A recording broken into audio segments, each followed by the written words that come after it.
নমস্কার সবাইকে, ওয়েলকাম আমার ইউটিউব চ্যানেলে। তো আমরা দ্বিতীয় সোমবার, এই চৈত্র মাসের তৃতীয় সোমবার গিয়েছিলাম তারকেশ্বর।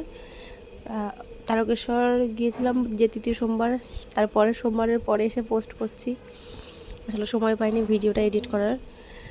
আর এই যে এখানে আমরা এখন মালসা করছি, মালসাটা করা হয়ে গেলে আমরা সবাই গঙ্গার ঘাটের দিকে যাব, গিয়ে সেখান থেকে স্নান সেরে আমরা বেরোবো বাবা তারকনাথের মাথায় জল ঢালার উদ্দেশ্যে।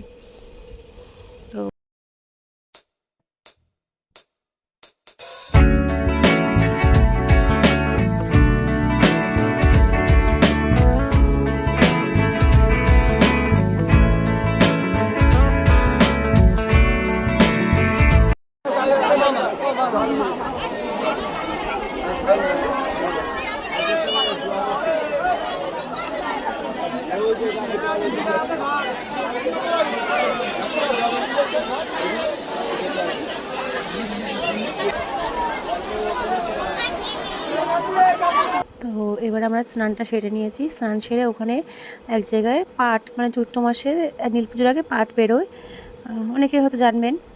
তো সেখানে আমি আগে ঠাকুরের মাথায় জল টল ঢেলে ধূপকাঠি মধ্যে দেখিয়ে তারপরে আবার গঙ্গা স্নান করে মাথায় ঘটে জল নিয়ে আমরা বেরিয়ে পড়েছি।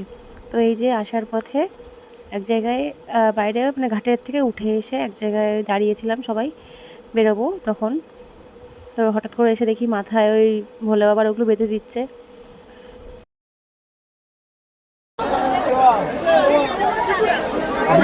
আগে 20 টাকা দিলেন না?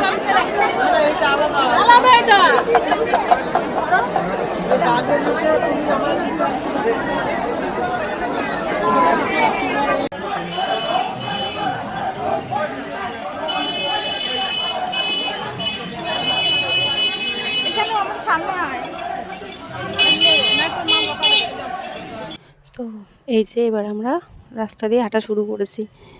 জানি না কত দূর হাঁটতে পারবো, তো ভগবানকে বলি, ঠাকুরকে বলি যেন কিছু দূর অন্তত ভালোভাবে হাঁটতে পারি। ঠাকুরের আশীর্বাদ থাকলে অবশ্যই পারবো। আর এই যে দেখো, ওই যে একটা হয়তো ওনার মানত আছেন, তাই তার বাচ্চাকে নিয়ে পেছনে, সামনে বাচ্চাকে নিয়েছে আর পেছনে হয়তো এক ঘোড়া জল ছিল। কতটা কষ্ট করে ঠাকুরের স্থানে যেতে হয় না। এই যে রাস্তায় যেতে যেতে তখন রাত হয়ে গেছিলো। রাস্তায় যেতে যেতে অনেকে অনেক কিছু দান করছিলেন, তাদের জন্য অনেক ধন্যবাদ। কেউ জল, কেউ খিচুড়ি, কেউ ছোলা, অনেক কিছু।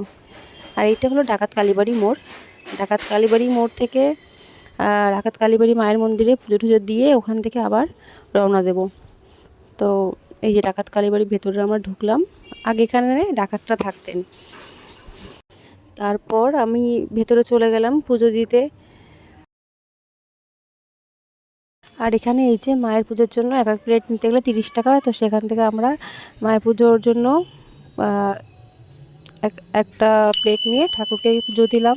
সেখানেও খুব ভিড় ছিল, অনেকটা মানে ধাক্কির মধ্যে গিয়ে পুজো দিয়েছি, তবুও ভালো লাগছিল। আর তারপর আর হেঁটে যেতে পারিনি, 16-17 কিলোমিটার হয়তো হেঁটেছি। আর এই যে সবাই সারাটা রাস্তা হেঁটে হেঁটে যাবে সারা রাত ধরে, তাদের জন্য অনেক ভগবানের কাছে বলি তাদের যারা যেন ভালোভাবে পৌঁছে যায় বাবার স্থানে। অনেকটা কষ্ট করে বড় বড় পেতলের কলসি নিয়ে সবাই হেঁটে হেঁটে যাচ্ছে। সত্যি ঠাকুরের স্থানে যাওয়া তো মুখের কথা নয়, সবাই বাবার স্থানে ভালোভাবে গিয়ে জল ঢালুক, ঠাকুরের কাছে এটাই কামনা করি। আর এই যে আমরা ভেতরে আর ভিডিও করতে পারিনি, এটা হলো বাবা তারকনাথের মন্দিরে যাওয়ার রাস্তা। তো বাইরে এসে একবারে আমি ভিডিওটা করেছি।